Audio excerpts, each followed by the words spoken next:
With the Toronto Maple Leafs going into a massive overhaul this season, 4 defensive candidates have jumped off the page as people you should be looking at as future Toronto Maple Leafs for next season. I'm going to dive into the people on this list and how they will impact the Toronto Maple Leafs next season on this episode of Hat-Trick HQ. But before we get into it, we got to say that 86.7% of you guys watching these videos aren't subscribed to the channel. So if you're looking for your daily place for Leafs news, NHL news, you don't want to miss out on anything that's happening around the hockey world, make sure to go down below and hit that subscribe button. But with that said, let's get right into the main topic of the video today, which is 4 defensive targets for the Leafs this offseason. And yes, the first one we're going to talk about today is from the Florida Panthers, and that is Brandon Montour. And he says he would immediately become the Maple Leafs' best right-shot defenseman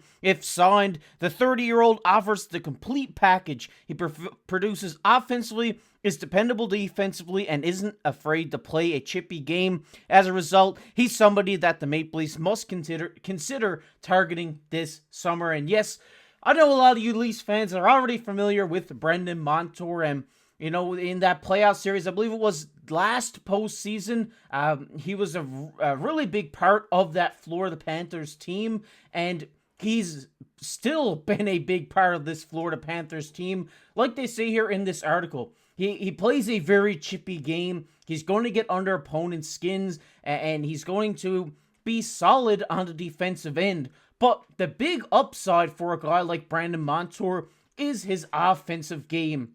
And yes, the Toronto Maple Leafs going into next season are going to need defensive help. They're going to need a pure or, kind of two-way defenseman that can produce offense a lot, because they tried to do this with John Klingberg just this past season, but unfortunately, due to injury, he wasn't able to do that in Toronto. So hopefully going after a guy like Brandon Montour could really help this Toronto Maple Leafs team out. He's a right shot defense. He can play, you can play him up on the top line with Riley if you wanted, or you could put him on that second pairing, provide an offensive spark throughout this defensive pairing unit, and he could really be a crucial piece to this Toronto Maple Leafs team next year. Like I said, this guy is a guy who can quarterback a power play if you need him to. I do suspect that Riley will still be the power play 1 defenseman, but Brandon Montour is a guy you can put on this second power play unit, and he's going to dish the puck around really well. We see his passing is elite. He has such great vision for finding teammates on zone entries and stuff like this, and he isn't afraid to shoot the puck from the blue line. So if Brandon Montour is available, I really do think that Brad Treliving and the Toronto Maple Leafs go after this guy in the free agency market or just during this offseason to try to bring him in and try to spark this defense in regards to offense, because he's already got guys there like Benoit, McCabe. Obviously, Riley is more of a two-way guy, and Brandon Montour, he is a bit of a two-way guy too, but he leans more offensive in my opinion. We're going to get into the second guy on this list here, and that is Brad Pesce from the Carolina Hurricanes. He said he's another notable pending UFA the Maple Leafs would be wise to consider. While he does not possess the same offensive upside as Montour, he's a top 4 shutdown D-man who plays an incredibly reliable game. The Maple Leafs could use a defender like this on their blue line. And they also say Pesce, the 29-year-old, could form an outstanding top pairing with Maple Leafs star defenseman Morgan Riley. Along with that, he would instantly become the Maple Leafs' most important penalty killer. And yes, this is something that the Toronto Maple Leafs have done well this season. That was penalty kill. But when you're adding a guy like Brad Pesce, a guy who's proven to be a phenomenal penalty killer during his time in Carolina, I think this would be a really sneaky pickup for the Toronto Maple Leafs this offseason to bolster this blue line. And like they just said, Morgan Riley is going to need a guy with him, because obviously Lyubushkin was that guy when they traded for him. They did look good together. We may see Lyubushkin back.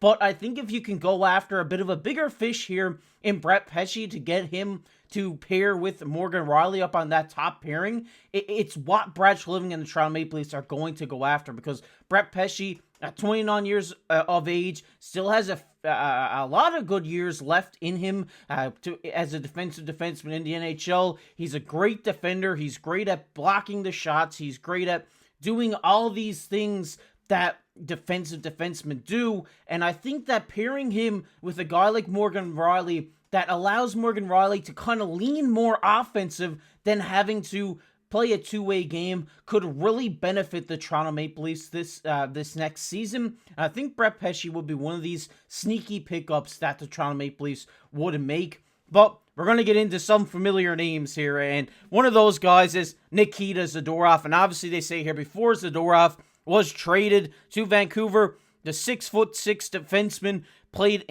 who plays an incredibly tough game, was heavily linked to the Toronto Maple Leafs. And if we just go to the next one here, they say if the Maple Leafs landed Zadorov, he would be a strong addition to their top four and an option for their penalty kill. Maple Leafs Brad Treliving knows him well as his time as the Flames GM. He said Zadorov reportedly welcomed a move to Toronto this season. Thus, why shouldn't the Leafs try to add him in the free agency market? And that is a great point there. I think, we've seen how much interest Brad Treliving and the Toronto Maple Leafs have had on Nikita Zadorov. We've talked about him a lot during the trade deadline. We talked about him, potentially coming to the Toronto Maple Leafs just earlier this season. So being able to potentially pick him up in free agency where you don't have to give any assets away to get him is going to be huge. And I think we are going to see Brad Treliving and the Toronto Maple Leafs take a big swing on Nikita Zadorov. We're seeing him right now playing a phenomenal game with the Vancouver Canucks in the playoffs, and ever since he's joined with them, he's been such an impact defender for them. And I think if the Toronto Maple Leafs can get this guy, it'll be an absolute steal, and you'll see how big of, a contribution this guy can have to the Toronto Maple Leafs blue line, because he could be a guy also who you could pair with Morgan Rielly, or you maybe could slip him down to the second pairing, the third pairing. He's a guy who can play up and down this defensive unit and just be a solid defender. And I think this is the guy, if I'm the Toronto Maple Leafs, this is the guy I'm heavily looking at, because we're seeing him play such good hockey right now with the Vancouver Canucks. So if he's available and he doesn't re-sign with Vancouver, you best believe Brad Treliving is going to take a big swing at this guy, because like I said, yes, he can help out their penalty kill. Their penalty kill has been good. So bringing this guy in to impact their penalty kill, kind of like Brad Pesce, will be phenomenal. But the big thing about Zadorov is his physicality, is his ability to block shots, lay the body, and just be an impact defender. And this is exactly what the Toronto Maple Leafs were missing. And if you're going to get this guy in free agency for basically nothing, only a cap hit, it'll be really good for Toronto. But there is another familiar face here on this list, and that is also Chris Tanev, a guy who they were heavily linked to as well going into the trade deadline. Obviously, 34 years old, a little bit older than Nikita Zadorov. But, he could, with the Toronto Maple Leafs' previous interest in him, they could easily go after him in summer free agency as well. And if we say here, Tanev would help improve the Maple Leafs' right side and will be a strong fit on their second pairing.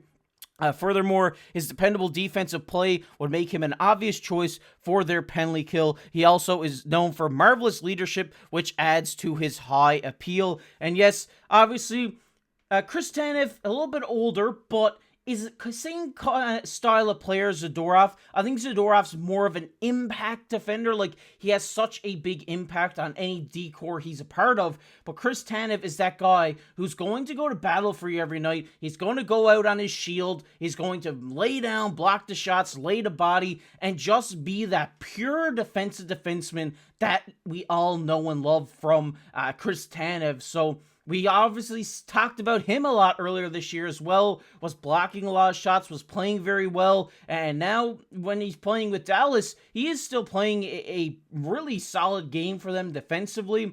And I think if they can't get Zadorov, Chris Tanev is the guy the Toronto Maple Leafs are going to turn to, because obviously he is getting a little bit older, but He's a guy who can log a decent bit of ice time for you on the second pairing, and you know he's going to go out there every night, put his all in, and block those shots and just do the dirty things on the defensive end that a lot of defenders don't like to do. So I think this would be a really solid addition. And like they also said, this guy, his leadership is a big draw for him as well. Obviously, being an older player, he knows what to do in the league. He's helping these young guys or young defenders in the league, mentoring them to be solid defenders.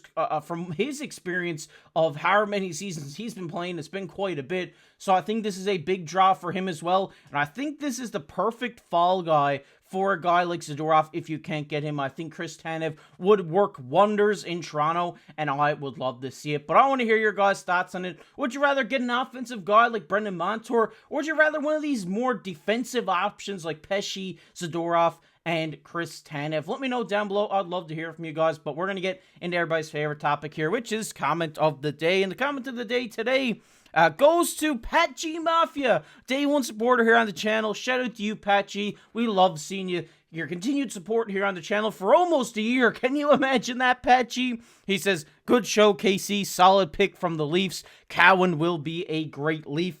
And there's no way in my mind that I can disagree with you, Pat G. I think Easton Cowan is going to be an amazing Toronto Maple Leaf, and I'm really excited for all you Leafs fans that are going to get to watch this guy come up and just develop through this Leaf system. But once again, shout out to you, Pat G. We love seeing your continued support on the channel. Means the world to all of us here. But if you guys enjoyed this video, make sure down below, hit that like button, hit that subscribe button. We're almost at our goal of 3,500 subscribers. So if you find yourself coming back here and you haven't hit that subscribe button, it's totally free. So make sure down below and hit that subscribe button to get us one goal closer, or one sub closer to our goal of 3,500. And while you're down there, leave a comment as well about any of the guys we talked about today. So maybe someone we missed on this list. Let us know down below. We'd love to hear from you guys. You might be featured on the next comment of the day. And if you want to check out that previous video I did talking about Easton Cowan and how phenomenal of a playoffs he's having so far, it'll be popping up on your screen right now. But as always, I've been your host, KC. Keep your stick on the ice.